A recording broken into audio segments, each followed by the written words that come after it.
Hi guys, so I got a couple of questions on this current worksheet and I'll explain this in a little bit more detail. So remember, for all of these you're going to have a quadratic equation, which is basically this vertical motion formula, which is given in number 1 here.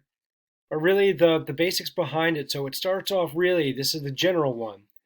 H equals negative 16 t squared plus vt plus s. So remember, in each part of these, h is the height the object reaches, that v in here is velocity, and this s on the end is the starting height. Remember, t is also time in seconds that we're using in this. All right, so as we go through, really the biggest thing for all these max height problems is where's the vertex. The vertex gives you most everything. All right, so that's why I put here, max is the vertex. So to find your maximum, find the vertex.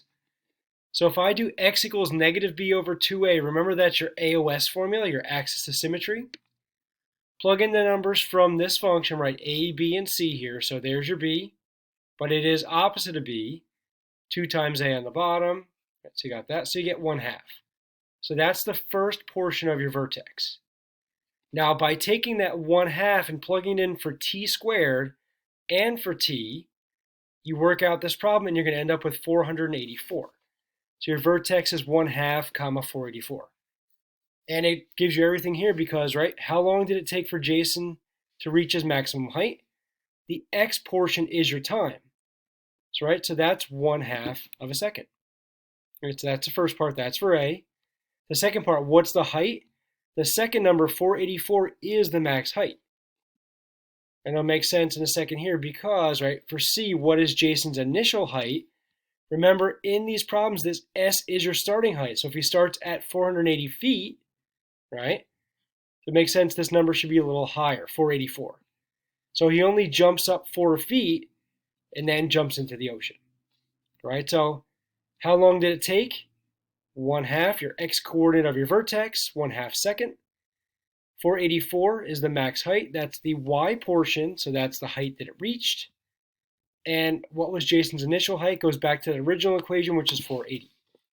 So really the vertex is going to help you out. And I'll show you one more which adds to this. All right, so there's the first one. And for number 2, this toy rocket. So basically it's asking the same thing about how long will it take to get to its maximum height. So you need vertex. What is the maximum height? Again, a vertex question. But for part C, how long did it take to reach the ground? So this is a little different. All you have to do from that original equation that was up top here, that h, the original h, you make that now a 0. So that h becomes a 0 and you solve it. All right, so you've got the equation. Right, find vertex, which I have here for you so you can figure out those. So right, that's your time. Second part is your height. But then beyond that, to find the 0 problem, so if you take 0 and make it equal to the equation, right, just put 0 in for this h of t, you're going to solve it. And here's that factoring thing again. Look for a GCF, and here I can pull out a negative 16t. If I divide that by both, you're left with a t, you're left with a -8. So really you set both of these, so this equal to 0, just the negative 16t equal to 0, gives you this 0, right? And the other part, this t minus 8, if I add 8, you get 8. So how do I possibly have 2 times where the rocket reaches the ground? Well, remember, if the rocket is set off from ground, that's the 0. When it starts, it's 0, time 0.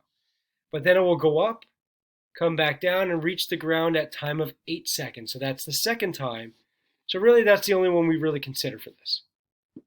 All right, so the vertex will give you the time it takes to reach the maximum, the height that it does get to its maximum, and if you need to find the time where it reaches the ground, that will be the 0 thing. So put 0 in for h and solve.